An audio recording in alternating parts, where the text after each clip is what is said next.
भगवान ने आदेश किया है कि हम तुम्हें प्रति स्मृति नाम की विद्या दें। यह ऐसा मंत्र है, अगर इसका अनुष्ठान करोगे तो तुम जिस देवता को, जहां जिस लोक को चाहोगे बैठे बैठे देख लोगे। तुम्हारे अंदर दिव्य दृष्टि आ जाएगी और मन की गति के समान तुम वहां पहुंच जाओगे जहां संकल्प करोगे।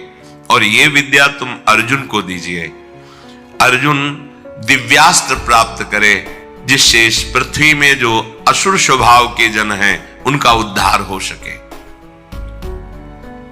भगवान व्यास देव जी के द्वारा दी हुई प्रतिस्मृति विद्या जब अर्जुन को प्रदान करी, अर्जुन समस्त ब्रह्म ऋषियों की वंदना करके देवराज इंद्र की प्रसन्नता से ही दिव्यास्त्र प्राप्त होंगे ऐसी भावना से इंद्रकील पर्वत पर पहुंचे। वहां एक वृद्ध ब्रह्म ऋषि रूप में देवराज इंद्र ही बैठे थे। उनका तिष्ठ तिष्ठ, रुक जाओ, आगे मत जाओ, आगे अस्त्र शस्त्र ले जाने लायक देश नहीं है, यहां सब दिव्य सिद्धों का देश है। तुम अपना ये धनुष फेंक दो, ये तूणीर फेंक दो और सावधान होकर आगे जाओ। उन्होंने कहा, नहीं, ये गांडीव धनुष परम पूजनीय परम पावन है, मैं इसे तो नहीं फेंक सकता हूं। अगर इसे तुम फेंक दोगे तो जिस लोक का सुख चाहोगे वो सुख हम प्रदान करेंगे। नहीं, मुझे कोई लोक का सुख नहीं चाहिए, मैं जिस हेतु से जा रहा हूं उसमें इस अस्त्र की आवश्यकता है। यहां एक संकेत मिलता है कि अगर आपने लक्ष्य बना लिया है उच्च कोटि का, भगवत प्राप्ति, भजन करना, धर्म से चलना, सत्य से चलना, तो आपकी परीक्षा होगी। उस मार्ग से हटाने के लिए प्रलोभन आएगा। आपको उस प्रलोभन में अपनी निष्ठा को नहीं छोड़ना है। अगर छोड़ दिया तो गए। भय भी आ सकता है, भयानक भय आ सकता है, पर अगर आप अपनी निष्ठा पे रहे तो भय केवल दिखावा होगा, आपको दुख नहीं दे सकता। प्रकट हो गए देवराज इंद्र और कहा, मैं कोई ब्रह्म ऋषि नहीं हूं, मैं त्रिभुवनपति देवराज इंद्र हूं। तुम अपनी निष्ठा में अचल रहे, क्या चाहते हो? तो कहा, मैं आपके द्वारा दिव्यास्त्र चाहता हूं। वो तो तभी प्राप्त हो सकते हैं जब देवाधिदेव भगवान शंकर का दिव्य अस्त्र तुम्हें प्राप्त हो, उनका साक्षात्कार हो, फिर हम समस्त लोकपाल अपने अपने दिव्यास्त्र आपको दे देंगे। अर्जुन ऐसा सुन ही रहे थे कि देवराज अंतर्धान हो गए। अब विचार किया कि मुझे प्रथम महादेव जी की आराधना करनी चाहिए। तपस्या के लिए दृढ़ निश्चय करके बड़ी उतावली के साथ चले और एक भयंकर कंटकाकीर्ण वन में पहुंचे, जहां समीप में सुंदर नदी प्रवाहित हो रही थी। हिमालय का शिखर है, पवित्र शीतल वायु चल रही है। उस स्थान के दर्शन करके मन में निश्चय हुआ कि यही भगवान शंकर की आराधना करेंगे। महातेजस्वी दृढ़ संकल्प वाले अर्जुन ने उस प्रदेश में तपस्या में संलग्न होने के लिए स्थान चयन किया और कुशा की लंगोटी लगाई। कुशा बहुत दुखद होता है, छू जाए तो त्वचा को चीर दे। लंगोटी लगाई और एक दंड समीप में रख लिया और अपने गांडीव धनुष और तूणीर को वृक्ष की डाल पे से टांग दिया और हाथ जोड़कर भगवान शंकर की स्तुति करके निरंतर भजन में लग गए। 1 मास तक 3 दिन 3 रात कुछ नहीं खाना, उसके बाद सूखा पत्ता लेकर के पाना। दूसरा मास 6 रात के बाद कोई फल ले लेना। तीसरा महीना 15 दिन 15 रात व्यतीत होने के बाद एक बार कुछ फल ले लेना। चौथे महीने में केवल जल पीकर रहना, फिर जल भी छोड़कर केवल वायु श्वास, बस निरंतर महादेव जी के चिंतन में निमग्न। दोनों भुजाएं उठाए हुए, कोई सहारा नहीं, पैर के अंगूठे के अग्रभाग पर खड़े होकर के भगवान शिव के मंत्र का जप करते हुए आकाश की तरफ दृष्टि रखे हुए एकाग्र चित्त से उपासना कर रहे हैं। तदनंतर अर्जुन की भयंकर तपस्या को देख करके वहां रहने वाले जितने ब्रह्म ऋषि थे सब भगवान पिनाक पाणी महादेव जी के समीप गए और महादेव जी को प्रणाम करके कहा, देवाधिदेव, अर्जुन आपके लिए महान तपस्या से युक्त होकर के उपासना कर रहे हैं। हिमालय के पृष्ठभाग में स्थित होकर ऐसी उग्र तपस्या कर रहे हैं कि यदि आपने उनको सांत्वना न दी जो वो चाहते हैं तो दिशाओं में आग पैदा हो जाएगी उनके तप से। हे देव देवेश्वर, हम लोग कुछ समझ नहीं पा रहे कि उनको कैसे शांत करें। वे अपनी तपस्या का संताप प्रकट कर रहे हैं। हम महर्षि जन चिंतित हैं कि यदि वो ऐसी तपस्या में रहे तो आग पैदा हो जाएगी। जैसे ध्रुव जी ने अपनी प्राणवायु बंद कर ली तो त्रिभुवन की प्राणवायु बंद हो गई, तत्काल भगवान को आना पड़ा। पवित्र चित्त वाले इन महर्षियों की जो सदा सबको सुख देने में तत्पर रहते हैं, उनकी बात सुनकर भगवान देवाधिदेव महादेव ने कहा, महर्षियों, मुझे पता है, तुम विषाद मत करो। अर्जुन की तपस्या किसी को कष्ट देने के लिए नहीं है। अर्जुन के मन में जो संकल्प है वो मैं जान रहा हूं। वो किसी लोकांतर के भोग की इच्छा से तपस्या नहीं कर रहे हैं। उन्हें जो पाना है वो मैं प्रदान करूंगा। तुम सब शांत चित्त होकर अपने अपने भजन में लगो जाकर। भगवान शंकर का ये वचन सुनकर जितने ब्रह्मर्षि आए हुए थे सब प्रणाम करके अपनी अपनी कुटिया को गए। उन महात्माओं के चले जाने के बाद सर्व पापहारी पिनाक पाणी देवाधिदेव भगवान शंकर किरात वेश धारण किया, दिव्य कांति धनुष बाण धारण किए हुए, मृग चर्म धारण किए हुए, और भगवती उमा भी उसी भेष में साथ में, और साथ में उमा के साथ बहुत सी देवियां और महादेव जी के साथ उनके गण, पर सब किरात वेश में। जे ही भगवान शिव इस वेश में वन में प्रवेश किए तो सारा वन शांत हो गया। खग मृग पशु पंछी वायु जल सबका कोलाहल शांत हो गया, आवाज बंद।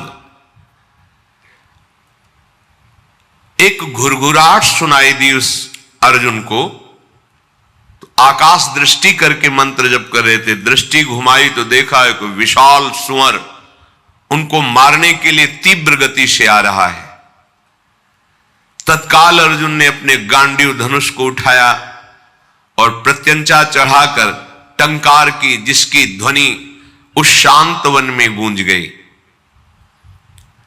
अर्जुन ने कहा, ऐ शुकर, मैं तपस्या में लगा हूं, किसी को कष्ट नहीं दे रहा हूं, फिर भी मुझे मारना पड़ेगा, क्योंकि तो बिना अपराध के मुझे मारने के लिए आ रहा है। सुदृढ़ धनुष वाले अर्जुन को प्रहार के लिए उद्यत देखकर किरात रूपधारी भगवान शिव ने सहसा रोका। ऐ वीर, इस शूकर को मैंने पहले शिकार रूप में निश्चित कर लिया है, तुम अपना बाण मत चला देना। परंतु अर्जुन ने किरात के वचन की अवहेलना करके तत्काल भयंकर बाण के द्वारा उस शूकर को बेध दिया। जैसे अर्जुन का बाण वैसे ही किरात वेशधारी भगवान शिव का बाण भी उसी जगह लगा। दोनों के छोड़े हुए बाण से सुवर्ण रूप त्याग करके मूक दानों विशाल पर्वत की तरह वो अपने असली स्वरूप में आकर प्राण त्याग कर गिर पड़ा। उसे अर्जुन को मारने के लिए भेजा गया था। जैसे बिजली की गड़गड़ाहट होती है, ऐसे आवाज करते हुए असुर अपने प्राणों को त्याग दिया। शत्रुनाशक अर्जुन उस तेजस्वी की रात को देखा जो कुछ दिव्य स्त्रियों से घिरे हुए थे। अर्जुन ने कहा, तुम कौन हो और यहां स्त्रियों के साथ क्यों घूम रहे हो? क्या आपको मालूम नहीं कि भयावह वन है?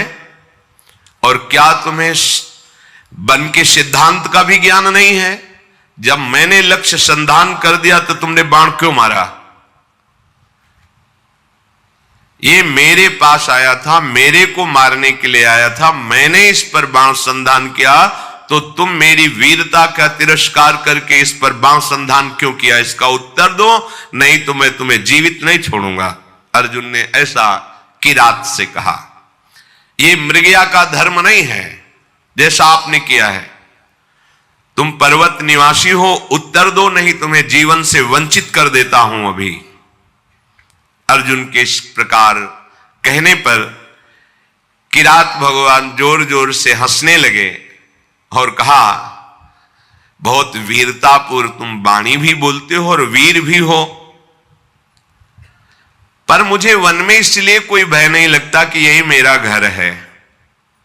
वनवासी हूं, किरात हूं, किंतु जब मैंने कह दिया था कि तुम बाण मत चलाना, ये मेरा लक्ष्य है, तो तुम्हारा साहस कैसे इतना हो गया कि मुझ वनवासी की आज्ञा का उल्लंघन करके तुमने बाण संधान कर दिया? तुमने दुष्कर कर्म किया, ये मुझे पसंद नहीं आया। और तुम जो कहते हो कि मुझे जीवन से हाथ धोना पड़ेगा, तो पहले बल का निर्णय कर लेना चाहिए, फिर बाद में निश्चय होना चाहिए। तुमने हमारे बल का निर्णय तो किया नहीं। क्या तुम जानते हो हम में कितना बल है? किरात वेशधारी भगवान ने कहा। अर्जुन ने कहा, तुम्हारे जानने की हमें कोई आवश्यकता नहीं है, मुझे तुम जान लो। मेरा नाम अर्जुन है, मैं गांडीव धनुष को धारण करता हूं, और जब गांडीव मेरे हाथ में हो तो त्रिभुवन में कोई ऐसा नहीं जो मुझे परास्त कर सके। ये हिंसक रूप धारण करके दैत्य मुझे मारने आया था, मैंने इसे मार गिराया, अपराध आपका है। आपने मेरे लक्ष्य पर बाण क्यों मारा? किरात वेशधारी भगवान बोले, मैंने पहले रोका था और बाण संधान करके मैंने मारा है, और तुम मेरे सामने वीरता की बात कर रहे हो, इसलिए लगता है कि मुझे तुम्हें दंड देना पड़ेगा। अर्जुन ने कहा, ऐसा कौन है त्रिभुवन में जो मुझे दंड दे? हमें लगता है कि तुम्हें प्राणों से कोई प्यार नहीं है, तुम्हें प्राणों से हाथ धोना पड़ेगा। भगवान ने कहा, तुम्हें बल का घमंड है क्या? तुम दूसरों को निर्बल समझते हो क्या? हमें लगता है तुम्हें शक्ति का और बल का गर्व है। तो धैर्यपूर्वक हमारे सामने तुम अपना बल प्रदर्शन करो, मैं खड़ा हूं। पर जब मैं बाण छोड़ूंगा तो तुम खड़े नहीं रहोगे। किरात की ये बात सुनकर अर्जुन को बड़ा क्रोध है कि एक वनवासी किरात हमको ललकार रहा है। तत्काल भगवान शिव का ध्यान करके बाणों का संधान प्रारंभ किया। जितने भी बाण जा रहे हैं उस कोई घाव नहीं पैदा करे, सब लीन होते जा रहे हैं। और बार बार किरात कह रहे, और संधान कर। अर्जुन को समझ में नहीं आ रहा कि आज तक तो ऐसा नहीं हुआ। बाण गया, अक्षय तूणीर है, बाण गया, लक्ष्य वेदा है, तूणीर पे आ गया है। ये तो लीलता जा रहा है। बाण जहां जा वो अंतर्ध्यान उन्हीं के शरीर में होता जा रहा है। अर्जुन ने बाणों की वर्षा, झड़ी लगा दी। भगवान जो किरात वेश में कोई चेष्टा नहीं कर रहे, जहां बाण जाता है वहीं समा जाता है, अंतर्धान हो जाता है। 48 मिनट तक बाणों की झड़ी लगाते रहे, कोई खरोच भी नहीं और एक भी बाण वापस नहीं हुआ। सारी बाण वर्षा व्यर्थ देखकर अर्जुन को बड़ा आश्चर्य हुआ और कहने लगे, धन्य है किरात, धन्य है। वास्तविक मैंने ऐसा वीर नहीं देखा तुम्हारे जैसा। हिमालय शिखर के समान तुम निश्चल खड़े हो और महाप्रचंड गांडीव धनुष से छूटे हुए बाण तुम्हें तनिक व्याकुल नहीं कर पाए। शास्त्रों बाण संधान किया पर तुम्हें खरोच नहीं हुई।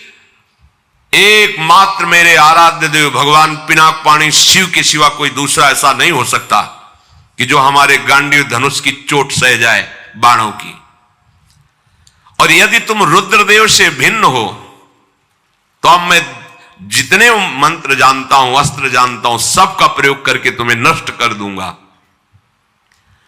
अर्जुन ने जैसे आग्नेय अस्त्र मिले हुए थे, उन सब अस्त्रों का प्रयोग भगवान शिव पे किया। सैकड़ों दिव्य अस्त्रों का प्रयोग किया, पर सब अंतर्धन जा करके शांत हो जाते हैं। भगवान किरात वेशधारी हंसते हुए बोले, और करो, और बाणों का संधान करो।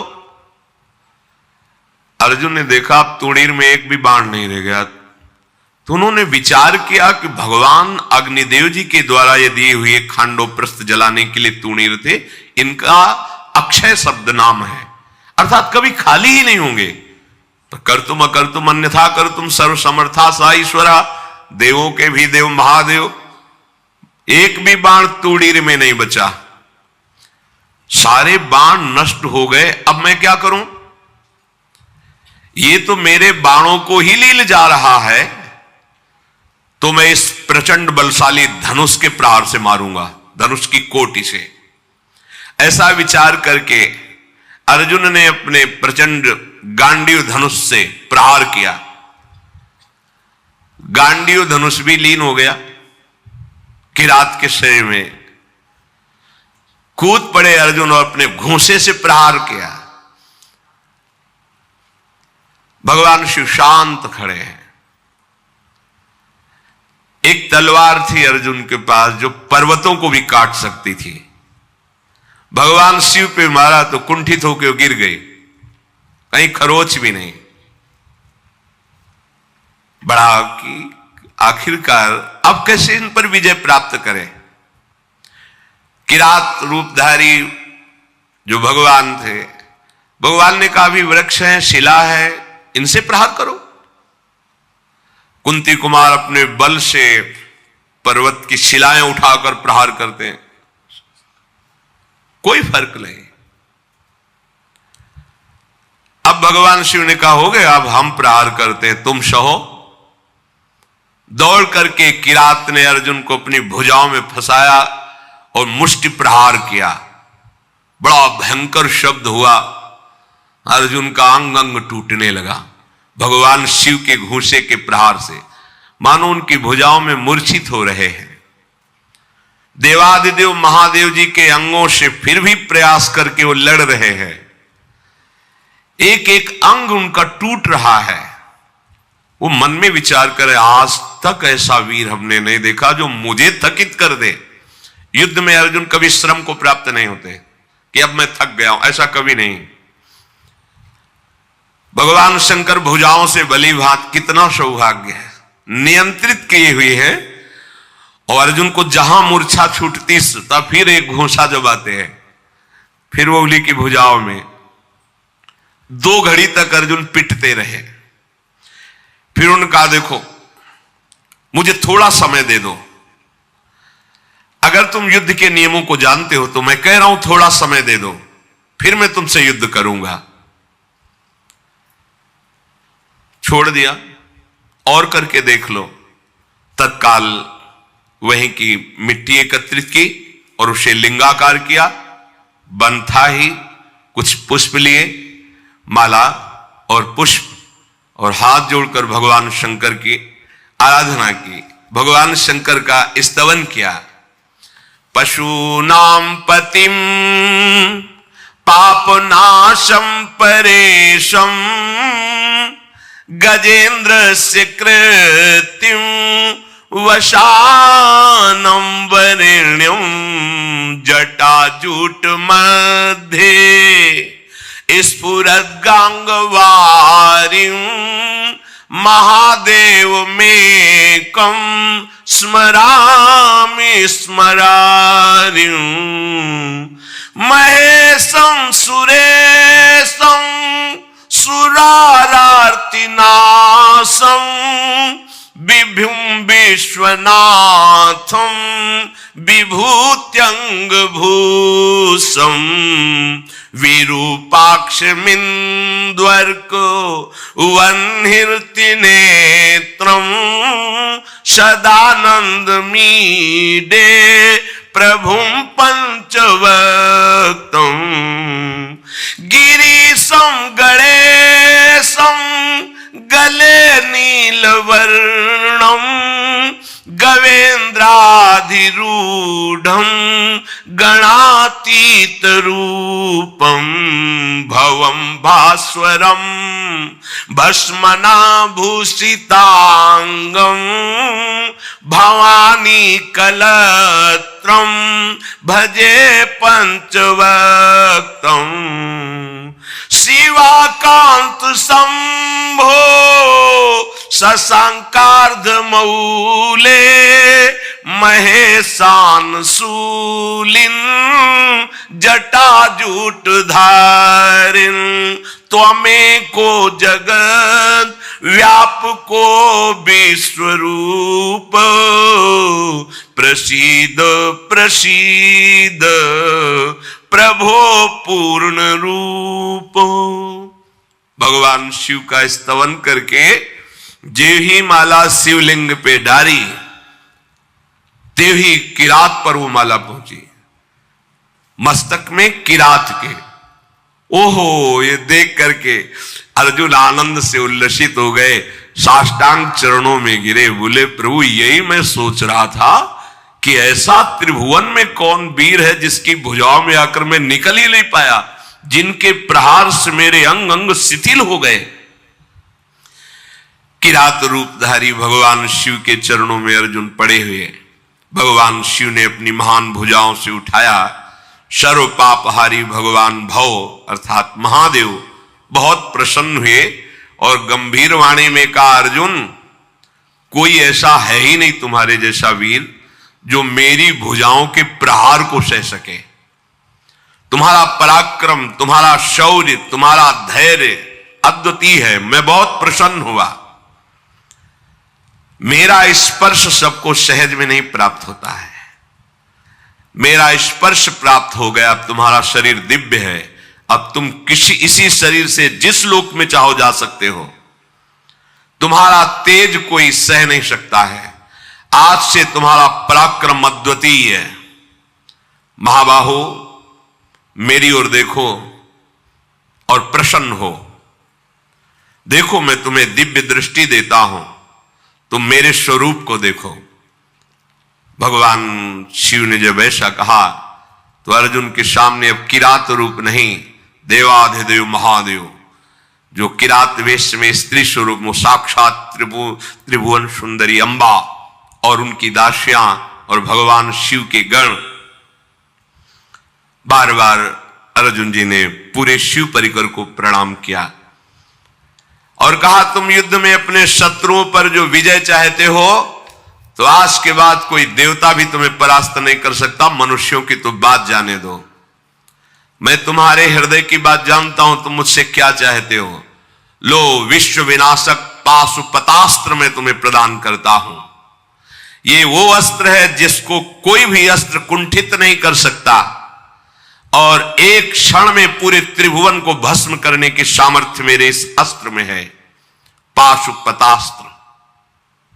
तदनंतर शूलपाणी भगवान महादेव जी और भगवती पार्वती जी के दर्शन करके अर्जुन को बड़ा आनंद प्राप्त हुआ। साष्टांग पृथ्वी पर लेटकर प्रणाम किया। अर्जुन बोले, हे जटाजूटधारी सर्वदेवेश्वर देवाधिदेव महादेव, भगदेवता के नेत्रों का विनाश करने वाले नीलकंठ, आपके मस्तक पर जगत पावन करने वाली गंगा जी विराजमान हैं। प्रभु समस्त कारणों के परम श्रेष्ठ कारण आप हैं। मैं बहुत लज्जित हो रहा हूं। अपने स्वामी से युद्ध किया, अपने आराध्य देव से युद्ध किया, आप पर बाण संधान किया, कटुवचन बोले, धनुष से प्रहार किया, और भी नाथ मेरे अपराध को क्षमा कीजिए। मैं बहुत अंदर लज्जा से युक्त हो गया हूं।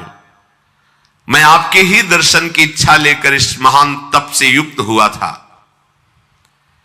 हे देव देवेश्वर, संपूर्ण जगत आपकी वंदना करता है और मैंने आप पर प्रहार किया, फिर भी आप प्रसन्न हैं। नाथ मुझे बहुत अंदर से लज्जा आ रही है। मैंने जो आपके सामने साहस दिखाया ये मेरा अपराध है। प्रभु अनजाने में मेरे से अपराध बन गया, हे शंकर मैं आपकी शरण में हूं, मेरी धृष्टता को क्षमा कर दीजिए।